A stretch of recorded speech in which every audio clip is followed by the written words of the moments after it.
Good morning, good evening to colleagues around the world, and welcome to this very special Murrow Awards programme, where we're delighted to partner, as we often do, obviously, with the State Department. So thank you to all the colleagues who've made it up.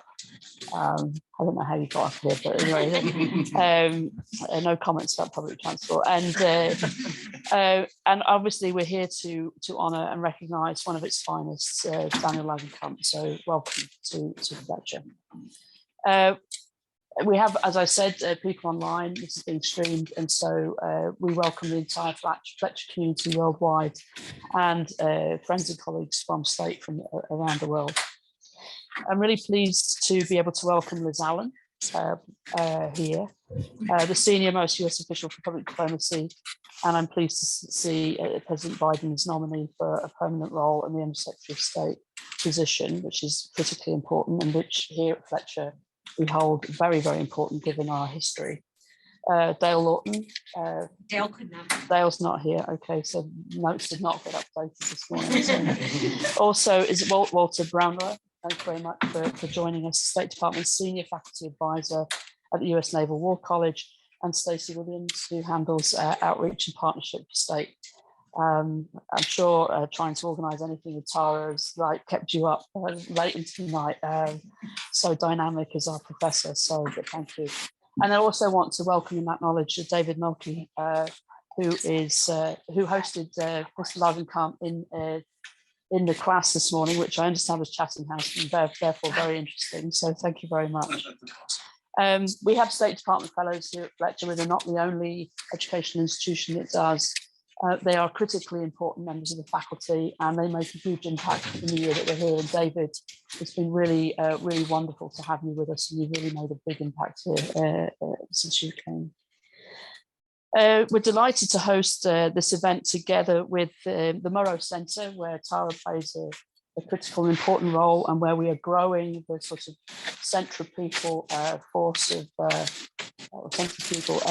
Which one is it? The central force around diplomacy. It's in our official and legal title, but we actually teach diplomacy in all of our fields of study, or it informs the way that we think about each of our fields of study. And over the last 2 to 3 years, the arrival of Tara, Professor Carlos Alvarado, looking at small states diplomacy and diplomacy around nature and climate, and with the appointment of Professor Elizabeth Leake as the Dirks Professor of Diplomacy, trying to fill some of the shoes left by Professor Emeritus Alan Henriksen. So delighted to see you here today, Alan. We're really trying to build up our understanding of the modern practice as well as the theory of diplomacy. But together with the Morrow Centre, the Institute for Global Business in the Global Context is also a sponsor of today's event. And this has been led with great aplomb by Bhaskar Chakravorti for the last few years, has really built it up into something. And I think one of the things that we're increasingly seeing in all of our fields of study is the interplay between the private and public sectors. Not only in foreign policy by an individual nation, but in the complexities of both the threats and challenges that diplomacy has to deal with. And we will get into the new technologies of diplomacy and the new misinformation and disinformation struggles that the US and others face, in particular as a result of the aggression by Russia, but also as we see USAID and others really fighting against the misinformation and disinformation as they try to fulfill their mandates and missions. I also want to welcome Casey Murrow, who's joining us virtually, and Ethan Murrow, who is the son of Casey and the grandson of Ed Murrow. Ethan is a professor of practice at the School of Museum of Fine Arts at Tufts University, where he specialises in drawing. The association with the Murrow family is a very important one here at Fletcher. We wish you well, Casey, and we really benefit from being able to engage directly with the family. It's been a very busy year for the Morrow Centre. With Tara's dynamism has really been important to the school. We had a Morrow Forum in journalism at Tufts with CNN's Abby Phillip, and of course today's ceremony is also important. But what we're really trying to do is interrogate diplomacy including public diplomacy from every angle, every kind of practitioner coming into the school, everybody who's on the receiving end as well as on the sort of policy end of this. And we see this playing out across all of the work at the school. I think this is something that I'm personally very committed to doing. So there is a Murrow effect here, and there is, for those of you who don't know the history, back in the 60s, there was a close relationship between Ed Murrow and our then Dean, Edmund Gillian. So of course, Ed Murrow was a correspondent, radio, television, well known in this country, but also well known where I come from in the UK as a war correspondent, but also well known globally. Both his voice, but also his defense of the rights of the press and the way in which public diplomacy or information can be important, were formative over the next few decades. What people sort of collectively, I think in the public imagination, people think of Murrow and his journalism, but of course he played such a critically important role as the head of the United States Information Agency, appointed by President Kennedy into that position. You know, maybe he would have come here if he didn't die when he did. But Ed Gillian had, in his honor then, created the Ed R. Murrow Center, which was inaugurated in 1965 by President William Humphrey. Of course, it was Gillian himself who had served this country in many roles, and who was dean here from 64 to 78.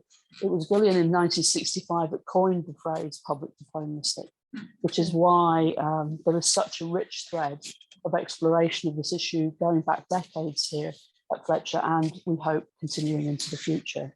And so for all of that, it makes today very special. It is also tonight, the first night of Passover. We are in the middle of Ramadan, and this is a time for us all to reflect, and also with Easter coming up this weekend, across all of the Abrahamic faiths, but I think more broadly, it is a time to reflect upon freedom. It is a time to reflect upon freedom of information, freedom of the press, and it is a time for us here at Fletcher to reflect about how do you preserve that? How does that work within the modern rule of law? How do we understand that in terms of what modern democracy needs to be? And how do we protect that in a world where technological change is moving so fast and changing the way that actors think about themselves, their own agency, but how they all work with each other?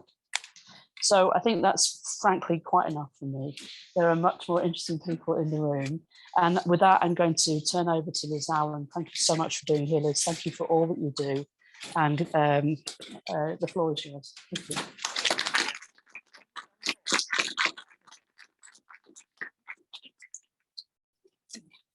Well, it is so nice to see everyone here. I am so deeply honored to be here to pay tribute to the partnership between Fletcher and the State Department and the rich legacy of Tufts and Tufts alumni being part of the State Department, being State Department leaders.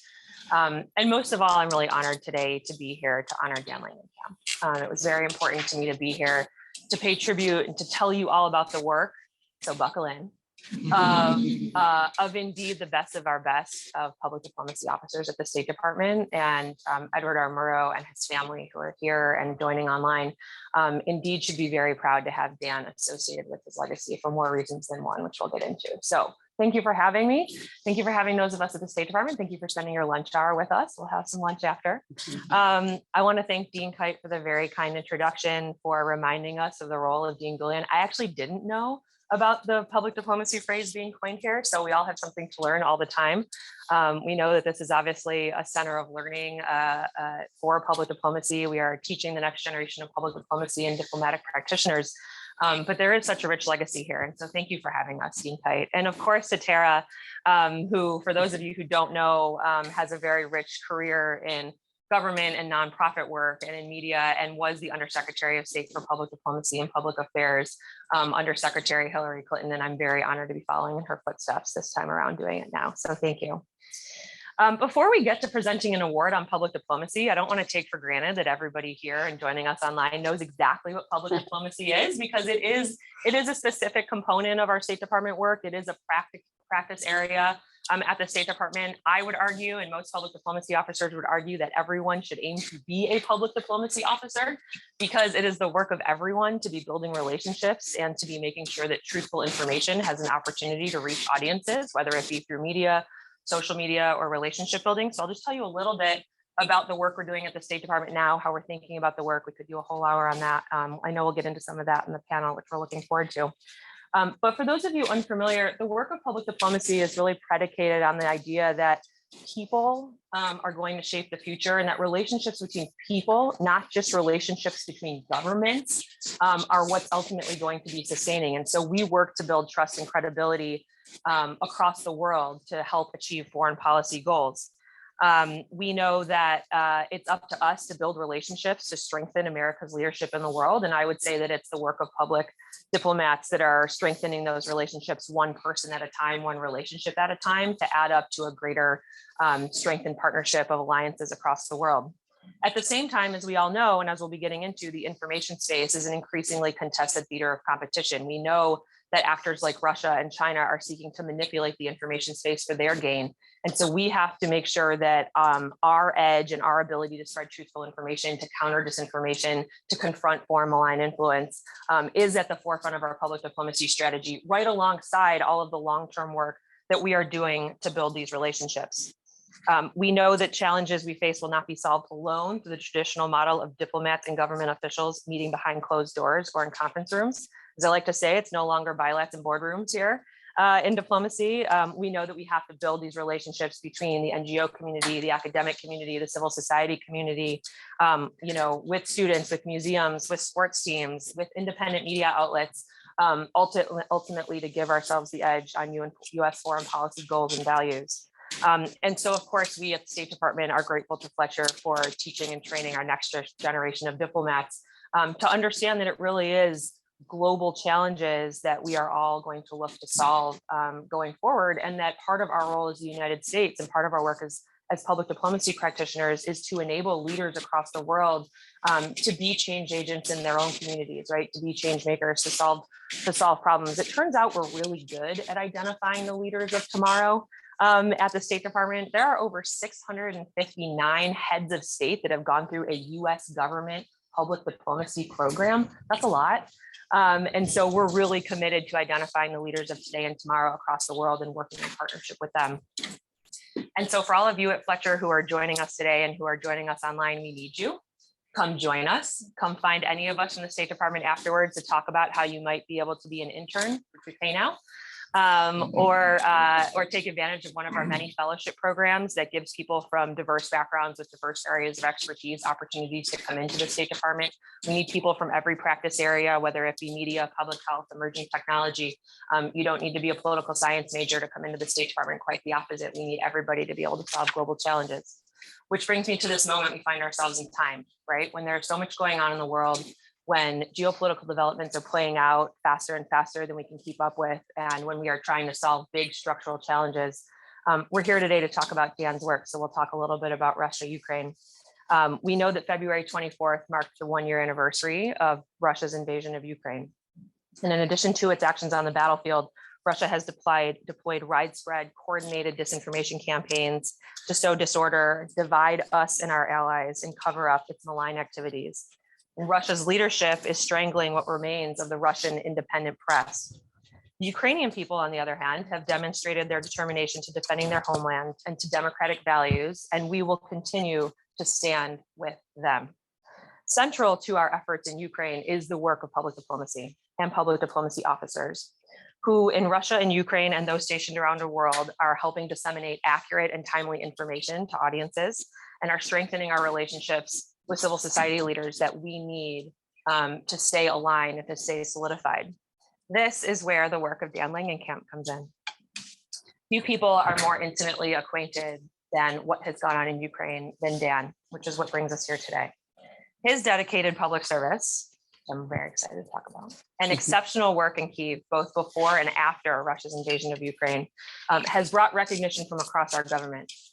Some of you may remember our effort to preempt Vladimir Putin's actions, and that was a very novel part of our strategic communications and public diplomacy strategy this time around, was to declassify intelligence, to lay out what Putin was going to do, and to try to get ahead. And I would say that Dan was really the tip of the spear in this effort.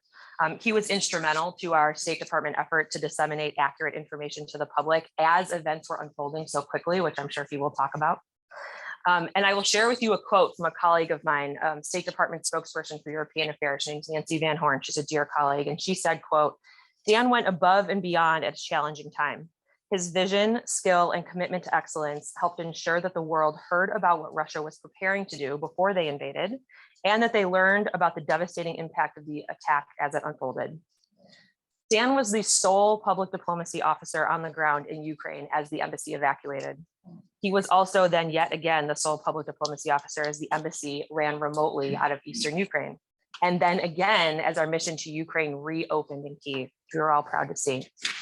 As one of his colleagues noted, quote, "Dan's example will always be a highlight of my career and an inspiration to me for what it means to put the needs of service first. History seized him, as it does with all of us, and he was uniquely prepared to rise to its challenge and meet the moment."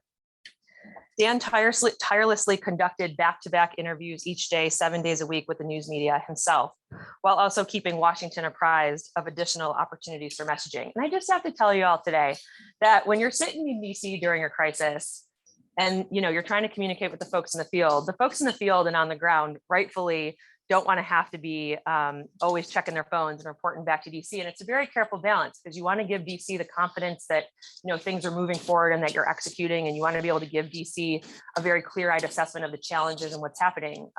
But Dan really threaded that line quite well. I would say our efforts were fully and totally strengthened by the fact that Dan took his responsibility both to execute on the ground and to be in communication with Washington to inform our strategy very well, and no one has done it better than you or could do it better than you.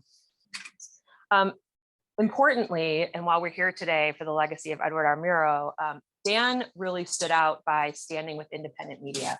As you all can imagine, not only were Ukrainian journalists having this moment in Ukraine, but there were journalists from all over the world, the United States, every region of the world, surging into Ukraine to try to cover this story. And it was critically important that we enable a free press to show the world what was happening on the ground, and to try to put what was happening into context. And Dan really went above and beyond in looking out for the free press and making sure to strengthen those relationships with the media, knowing that we need each other to get truthful information out there.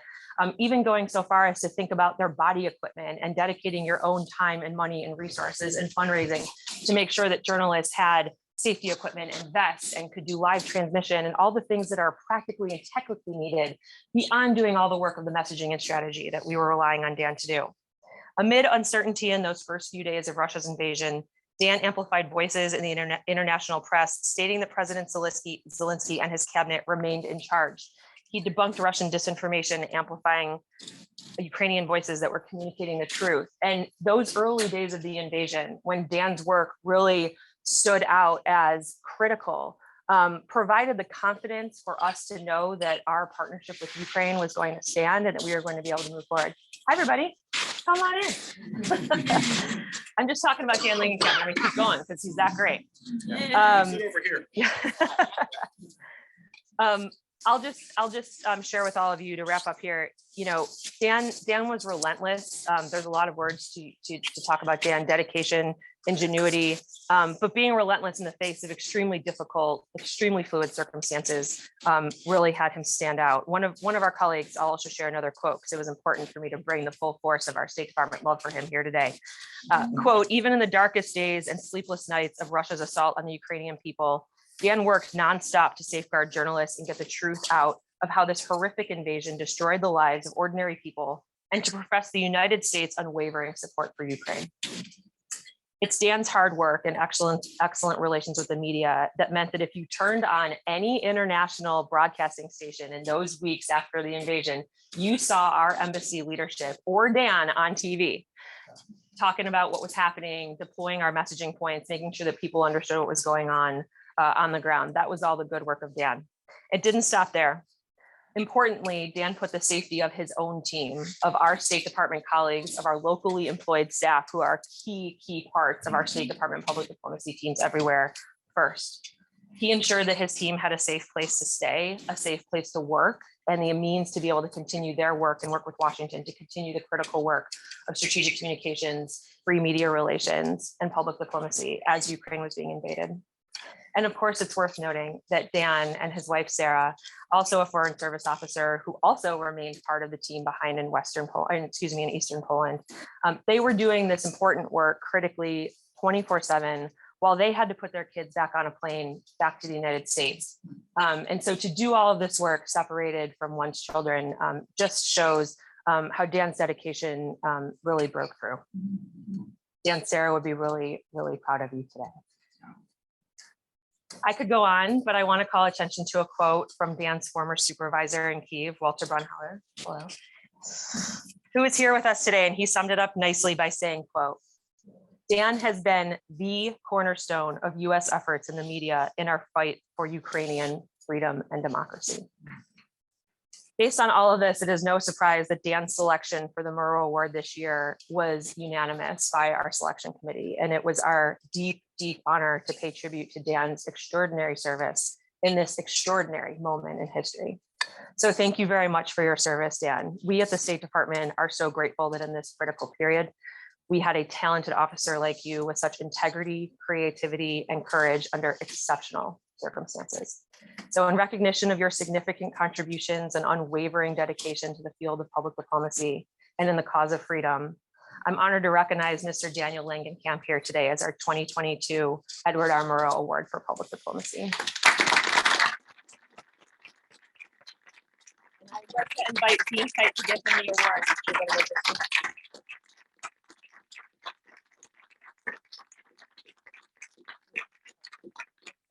So we have a certificate with a citation. I'm not. I get the feeling that you're a humble guy, so I'm not going to read the citation out again. I think Liz did an extraordinary job of talking about your courage and all that it means for all of us. But there's a backstory as well before Ukraine: extraordinary service in Afghanistan, in Iraq, in Cote d'Ivoire, Uganda, Vietnam. Working with the Bureau of Population, Refugees and Migration, NATO, working with NATO on the Turkish border. There's so much, and I just want to say on behalf of all of us here, thank you for your service.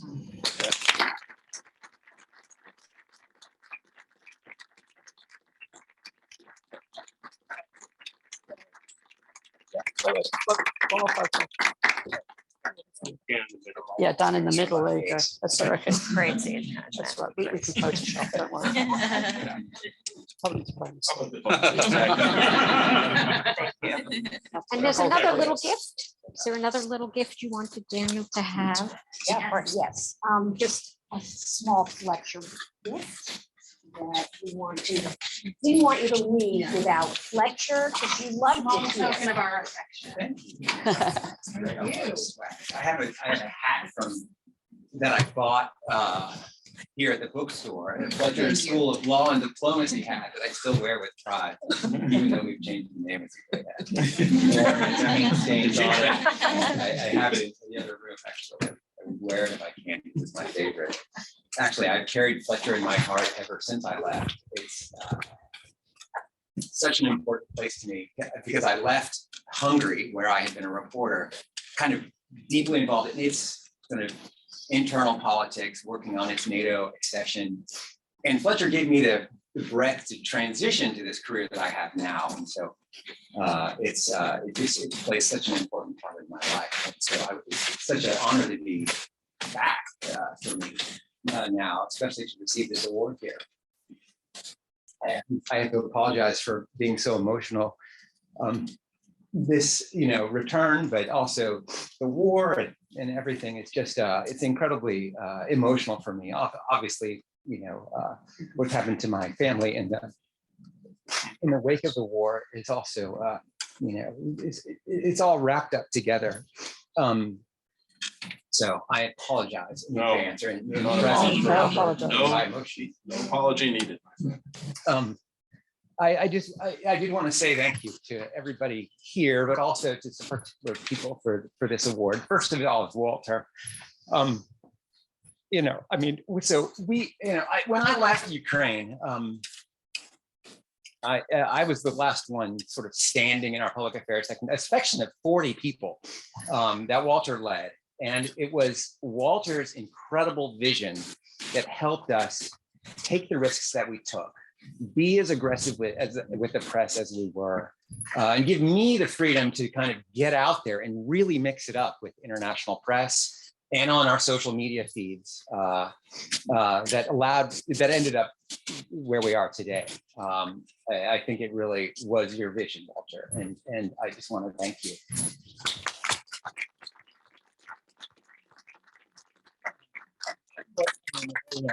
The chief of mission at the time was Christina Kyiv. She's the ambassador in Armenia right now.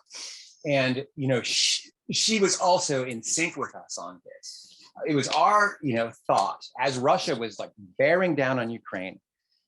And as we were seeing this disinformation machine be as aggressive as the kinetic military machine that they were building up. I mean, Russia had bought television stations in Ukraine. They were employing factories of trolls and bots and proxies to just flood Ukraine with disinformation about us externally managing Ukraine, about the Christina Kyiv personally saying that she was sleeping around, and about the United States having biolabs that were spreading COVID to Ukrainian soldiers and stuff like that.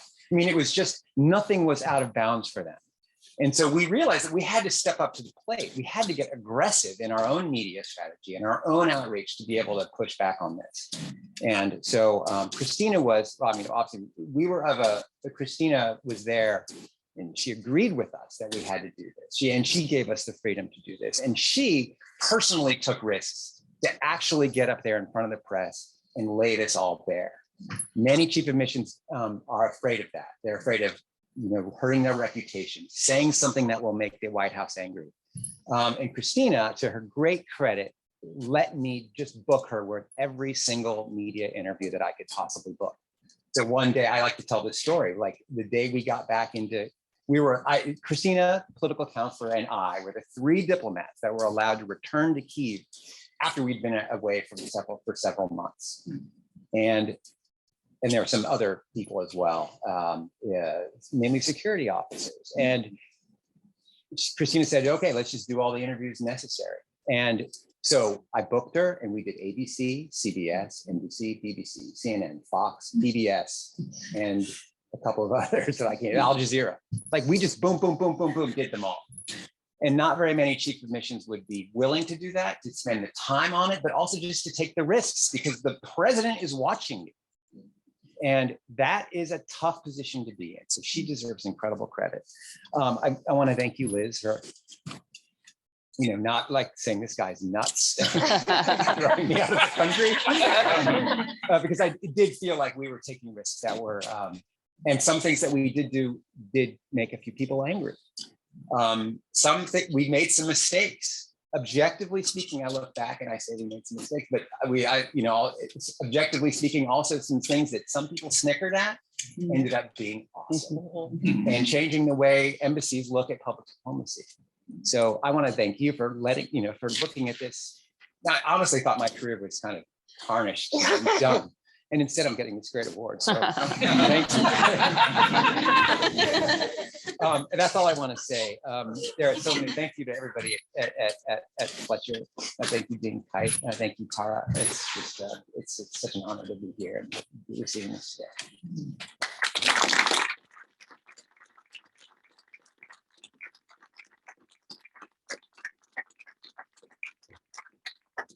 So what I thought we would do is have a little bit of a panel discussion. Since we have the Digital Planet King, Bhaskar, here, does everyone know Bhaskar? When I said I was going to do formal introduce, they said, no, we won't. And to invite all of you back up, just because I wasn't ready for this event to end. I think in Fletcher style, we want to hear more about this digital environment. And so I'm going to go around the horn a bit. Closing down an embassy. in wartime as a public information officer? I don't know what words you used, but suddenly the embassy was not going to be open. What was that like? Okay, so there's a lot we can't talk about. Right. But we've all seen Argo. It wasn't like Argo. Exactly. Good. Yeah. But there was a moment where I had to walk outside the embassy. You know, there's a lot going inside the embassy, a lot happening that I can't really talk about. But, you know, NBC heard about what was going on and other networks that were showing up outside the walls. And it was, guess whose job it is to go talk to them? It was mine. Where are you all going? Yeah, they're like, you know, they're literally, you know, embassy folks carrying plants and their pictures and stuff out in boxes out, you know, leaving the embassy. Because when you close an embassy, you need to close it. And honestly, like, I can say this, given the context of what happened in Serbia when the Chinese embassy was bombed, we really didn't know what could happen to the embassy, you know? And so we were very concerned about an attack. Plus just worried about, you know, what could, whether it could be, you know, breached or something like that. So family, you know, the NBC was out there and it was my job to go out and say, oh, you know, nothing to see here. This is just normal people clearing out their desks and stuff like that. Yeah, that wasn't actually my favorite moment of being a public affairs officer, but it was made easier by the fact that we had good relationships and you know. And with Zelensky. And I want to come to a moment to this notion of the digital prowess or public diplomacy powers of Zelensky, because he didn't think war was coming when you thought war was coming. So, you know, there's a little disconnect for people that were not sure Zelensky was with the program that an invasion was coming. And yet he's soon going to have to be the public diplomat for a war he didn't necessarily believe. Can you help sort that out? Because he did jump in finally. I mean, I think that Zelensky, by virtue of his background as an actor and as a comedian, a person who writes narratives and thinks in narratives, he absolutely understood that he had to create, he understood what his role was as a historic figure. He understood that there is a narrative here. Ukraine is being invaded. It's being invaded by an aggressive, uncompromising state, and he needed to be a Churchillian figure. And he just, he absolutely knew how to play that role. I mean, more than play it, he became it. And as we've seen, you know, he's acted with incredible courage. Social media, regular media. We dealt with both, and then I want to come to Bhaskar. The world of 2023 is not just dealing with newspaper reporters. You had all this fragmented media, right? You said you divided your day. How? Yeah, I mean, it's, you know, you move a section of 11 down to 1, and it's it was hard. I had to juggle, but I tried to spend the morning reading, figuring out what had been destroyed overnight, and then writing a couple of tweets each day. A couple of original things in the morning. Yeah. Because you thought social media was an important. It's really, really important. But, you know, you're leaving out millions and billions of people if you're not speaking to the traditional media. So I divided my time, tried to do morning social media, afternoon traditional. We spent so much time, even this week, talking about digital media. Is it going to control all of the lives of our professionals who go into international affairs? Can you just ignore it or at our peril? You can't ignore it. And even if you don't ignore it, we are at peril simply because social media, whether you use it or not, is going to be used against you. So you might as well also understand how to use it for your own objectives and your own purposes. And so it becomes a tool, and just like any tool, you use it for good and bad. And just one more comment about social media. Social media is something that is powered by human beings. And of course, these days we know there's more than humans that are feeding the content that goes into social media. You mean artificial intelligence? Artificial intelligence. So the concept of social media itself is undergoing profound change, as we know. And does that mean that we have to be manipulative because you use the word, and you and I have been very careful in discussions. Does that mean that those responding to the manipulator have to be manipulative?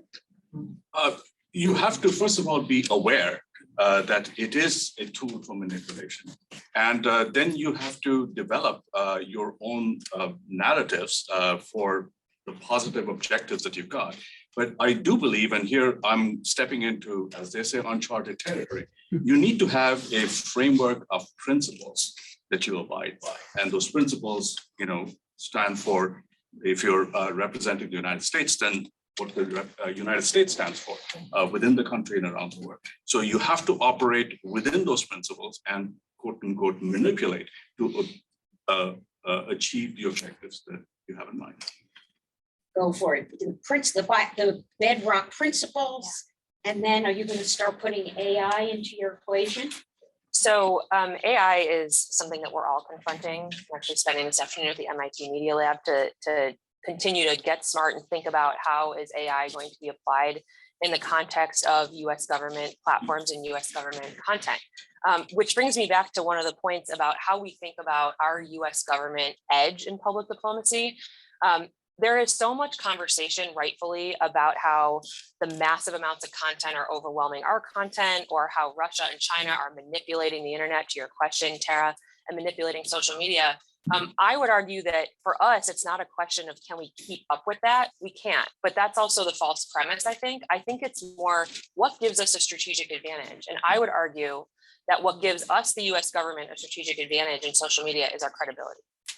We are known to be a credible source of information. And so much of what we're doing in terms of our public diplomacy tactics and strategy is trying to strengthen and deepen that credibility. It's one reason why, to Dan's point, keeping the social media accounts of the embassy online was so important, because amidst all the noise out there, we were a credible source of information in country, not just for American citizens, but for the Ukrainian civil society. And it was important that we stay online. And I would also just add, I think a lot of the conversation around social media focuses on the output part of it. We focus so much on the content we're disseminating, and we forget that it's a two-way street. And so much of the important value of our presence on social media is our ability to listen and engage. And I would say, Dan, I don't know if you want to speak for a minute about the fact that we used all of our social platforms and channels to understand what was happening amongst our followers and our audiences. Oh yeah, there's no doubt about it. You have to.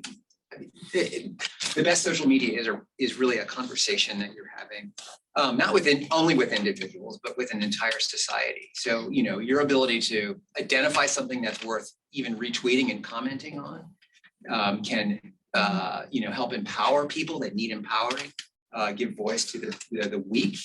There's a really important equity issue there.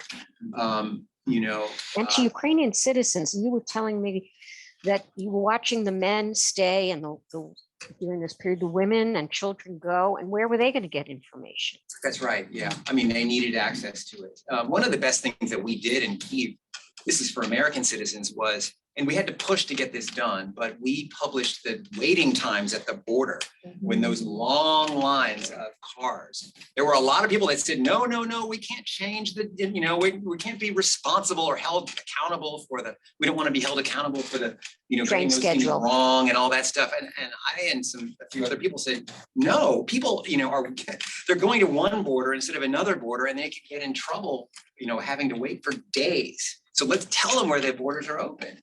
And we did that. It was one of the best things that we did. So it's, it's actually a critical issue for American security. It's the information.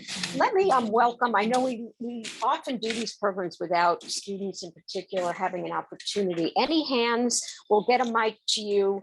You have range and depth of opinion. Is there any brave soul? If not, I'm going to keep going about the time you thought you went too far with your slides. You want to say a word about that? Sure. Yeah, Walter is involved in this. He's partially to blame. So we in the middle of the night on the 21st, right, 3 days before the war, we slipped into Poland.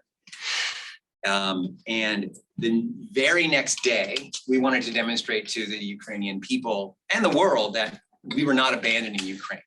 By leaving the country. Yeah, I mean, it is a big deal for the United States to leave a country entirely. And we felt it was very important to go back. So we got approval from the Undersecretary for Management to return, even though Russia was about to invade. We knew that. So we drove in, and it was just me and Christina Kyiv again, and one or two other people. And we were just going to hold a giant press conference on the main square, invite everybody. And we did that. It was great. But on so we did something much more important, which took about 2 minutes of just activity. Walter sent me a meme that he had seen floating around online, and it showed. Maybe you've seen this. I actually have a picture of it. It showed. So I have to go back. Vladimir Putin had given his big speech justifying the invasion on the 21st, the day before, and it said Ukraine has no history, no culture, no language of its own. It's just a derivative of Russia.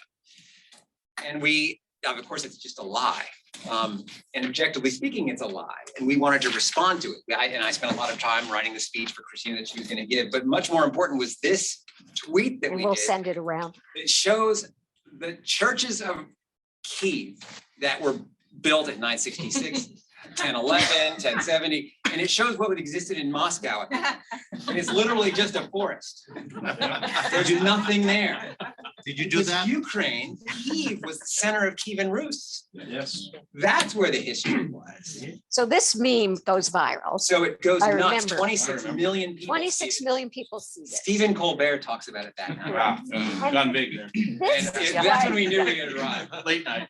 But there were people snickering at this department. Right, and this is where I come to, is that a good thing that a meme is going to become the way? I mean, we just had this big TikTok panel that you can fill people in. Is it so short, so quick? It's just a piece of imagery and we're not gonna write long policy. I mean, this has got to scare professors.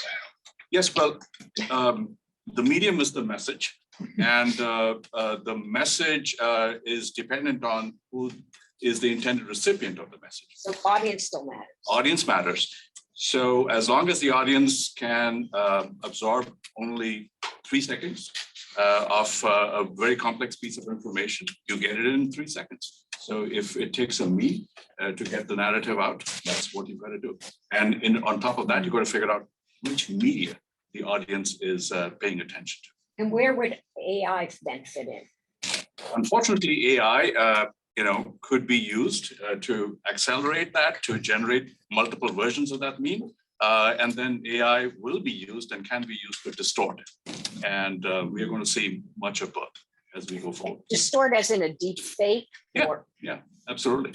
And you will get counters to that narrative being generated instantaneously. I could do that right now. Yeah, there were. People showed Washington, D.C. Well, what would you do? What would you do? You basically take some kind of information like that, you enter it into Dolly or ChatGPT or GPT-4, 5, whatever is around the corner, and it will generate as many versions of that meme as you want, which tells you exactly the opposite story. And what is your department then going to do? So one of the interesting things about our research about countering disinformation is that although it might be intuitive to push back on every lie and call false things out, it's actually shown to be much more effective in our US government voice to have something more truthful and proactive to say without necessarily doing the rebutting. That feels very unsatisfying to people sometimes for reasons that are, sort of common sense. But it's actually interesting. It bears out over and over that our challenge is actually not to be baited into countering every lie unless it's so consequential that it deserves that countering. And certainly that's the case in some, sometimes, but sometimes we find that audiences actually want to know what we're for rather than trying to talk about what people are against. And I would just say about the sort of meme question, I mean, Dan and I, we have a lot of colleagues across the world who've been at this for a variety of number of years. And you find some people who maybe are a little bit in the more beginning of their careers and they, I want to go viral. I said, well, going viral isn't the goal. Going viral for something that has a message component to it is the goal. And what I would offer is there certainly is a really important strategic communications value to something that's punchy And as I like to say, if not risk tolerant, then risk aware. Dan's right. There were people in Washington, particularly down the street from the White House, the NSC, who maybe have less of an understanding of what's resonating with overseas audiences. They're thinking more about what's resonating with domestic audiences and thinking about the political calculus, as they should. That's their job for certain content. But certainly from the State Department standpoint, we understood the need to be risk aware, if not risk tolerant, about what we're putting out, because I subscribe to the on-ramp theory, right? If you can give people a reason to pay attention to us, grab them with some kind of meme or viral moment or piece of content, they will then be under our tent to sort of maybe pay attention to us a little bit more than they would have before that. And I think there's great value in that. But adjusting the message, I mean, you and I talked about how to get NATO, Europe, and the United States on the same page is no easy feat. To have a message of unity in such a fragmented, fractious, divided world. I don't even know if you can sum up how you managed to get Europe and the United States, will leave out India, other countries that you wanted to bring along. I mean, this is where you have to give Liz and the people in the White House, the secretary, and the bureaucracy in the State Department actually tons of credit, because they worked day and night. Walter was head of our rapid response unit in the European Bureau.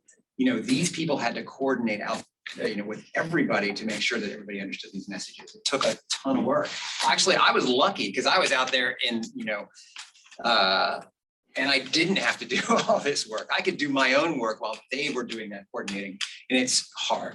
That's actually much harder than just booking media interviews and being creative. It's difficult. And how many other countries are watching this dance? Think of India often, the Chinese were watching. Does it matter what this message machine's putting out in terms of what policy people around the world are going to do? Or are they ignoring it? Well, for one, I would imagine that everybody is flooded with messaging, coming from all sides. So it's not that people in India and China and everywhere else are watching, the same memes that are probably going viral in one part of the world or the other. But certainly there are units within, any of these countries that are tracking individual narratives that are developing in parts of the world that are hot. And social media knows no political boundaries. Even within China, people are on private networks where they're watching things, platforms that are banned. And the same goes for India. Can I just add something? I mean, it goes to what Liz was saying. This flood of disinformation that we're seeing, whether it's coming from AI or it's coming from bot farms and troll farms or whatever, is a reason why it's so important for us as diplomats to be on the offensive. If we, and I think this is a, if I could say, I hope it's not being, talking out of school. It's been a shift for the State Department to learn to play that role, to learn to be public diplomacy officers, because we cannot be reactive when all of this stuff is being thrown at us. Well, we need to be able to set the agenda, be able to set the narrative. You saw some lessons, I would presume, from past experiences. I could point to Iraq, but I could certainly point to Benghazi. Yeah, but well, and those created in the security situation, precedents that were tricky. I mean, I think Iraq made our credibility a bigger question when we came forward with intelligence. Mm-hmm. But the good news is that we decided to share this intelligence, and we did that exactly because of this problem. If we let Russia decide who was going to shape the information environment, we would lose in the information war. So we said, no, we're going to release this information. We're going to tell the world that Russia is going to be spreading disinformation. The false flag they're going to operation. be doing false flag operations. They're going to try to make it look like Ukraine is the aggressor. We're going to tell everybody about it. This is exactly what's going on. Everybody be aware. So we kind of inoculated the world, and it worked. I mean, we know that. Pretty amazing. Well, if there are no other questions, yes. Thank you. Thank you so much. The meme reached my grandmother in Western Georgia. Thank you so much. Congratulations. I'm from Georgia. And I was in Georgia when you released the meme. So it made my job actually easier to communicate my part of the work, that this is what's going on. This is what, and we were really happy because I work on the counter disinformation domain writ large. And we saw lessons actually that what we could do. I run a digital diplomacy task force in the past 13 months for Ukraine, and we've dealt with a lot of disinformation related topics. I would love to talk later on. What I wanted to ask is, what lessons did you draw? A couple lessons that you think other embassies in Tbilisi, in Belgrade, or anywhere else should leverage? And in terms of target audiences, with the meme or any other critical pieces that you released, did you also target the Russian population on the ground in Russia, or did you not care much about it at that point and focused on realize? Yeah, we were, well, the second question is simple. We did worry about the Russian audience. We try to crack that code. It's difficult though because of the blockages, but we had our charge who speaks Russian do some Russian videos, and there are other units in the State Department that actually focus more on Russia. We have a media hub in Brussels that does Russian language stuff. Our role was really in Ukraine and then to speak to the world through the traditional press. So the lessons is a hard question, but I think the big thing is that embassies need to have a broad strategy on social, it's not on fighting disinformation. It's not just about using Twitter and your media presence. It's about having and this is what we devised in Kyiv when we realized how bad a problem this was. You need to have media literacy to teach school kids and university people and others that this is happening. So you inoculate them. You need to have a social media and press strategy, of course. You need to have good government relations so that you can coordinate messages and so that you can actually sometimes go after bad guys. This is controversial. It gets to our question. Can you weaponize information? Is the information environment allowed to be so free that Russia can buy TV stations and just wantonly spread disinformation? Our answer was no. And we supported Ukraine in closing down those TV stations for that reason. This is a war, and we felt like in these extreme circumstances that was okay. We actually even supported them, doing some other stuff that I don't want you to go any further. So anyway, you need I promise. we needed a toolbox. We need like a toolbox for that embassies. Right. So here's what typically happens. We are going to do some closing comments. I'll try to group a couple of questions that our guests will wrap together. So do your question, and we'll make them go fast. Yes. Hi, my name is Anu. I work at the Fletcher School. I'm also a graduate. And thank you, Tara, for inviting me to this. I do a lot of my work focusing on basically disinformation and strategies to deal with the massive spread of disinformation. One of the things that I focus on is the importance of local news media in countering disinformation. So I wanted to know what kind of support or what kind of role the local news media played in Ukraine while you were doing this, and what lessons very did you good learn? question. Yes.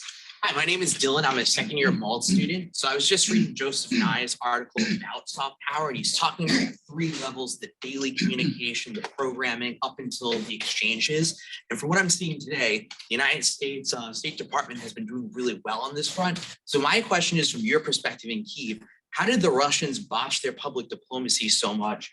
Or was it even really something that they even considered when addressing Ukraine? So, yes. Hi, I'm not from Fletcher. I'm from World Boston. We're the local World Affairs Council and Global Ties affiliate. A question about how FSOs are trained now in public diplomacy and how that's going to look, X years in the future. Yeah. Okay. Cassandra Cronin, first-year master's student, Wrangell Fellow. I think one thing that's inspiring to hear your story, Dan, is your ability to listen to your inner voice and moral compass to do the right thing and make sure the United States work is effective. So would love to hear any advice you might have for aspiring diplomats on how to develop and honor that inner voice and moral compass. So to wrap this up, I'm going to first ask Bhaskar, because you've heard bits and pieces, and I know you had some closing remarks, and then I'm going to put the onus on you to answer all of those before lunch. We remember all those questions because they're great questions. We should reserve time for those. Should we just go there? Go. I just wanted to give you a portrait of what was happening here at Fletcher as well, because at Fletcher, obviously, we're so proud of the work that you've been doing, Dan, and work that we have not so many others at Fletcher have done as it relates to using digital media and digital technology and participating in this horrendous war, from a distance. Which technology allows you to do. So one area that we picked up on right at the start of the war was recognizing that the Ukrainian economy was going to take a gigantic hit because the physical infrastructure was going to go down. However, the digital infrastructure was going to, as long as it stayed up, Ukraine's third largest export, which is tech, IT and tech, will still survive. So the World Bank at that time was projecting that the Ukrainian economy was going to decline by 45% by the end of the year. So we started a campaign to get the word out that the tech sector in Ukraine was still functioning because the internet was functioning. We started doing interviews with tech leaders in Ukraine. Many of them had moved to the western part of the country. Some of them had moved outside the country, and they were operating. The internet was not partly because they had all set up secondary and tertiary backup plans for the internet right after the Crimean invasion. They knew that this was a possibility. So they had a backup. Thanks to COVID, they all knew how to work remotely.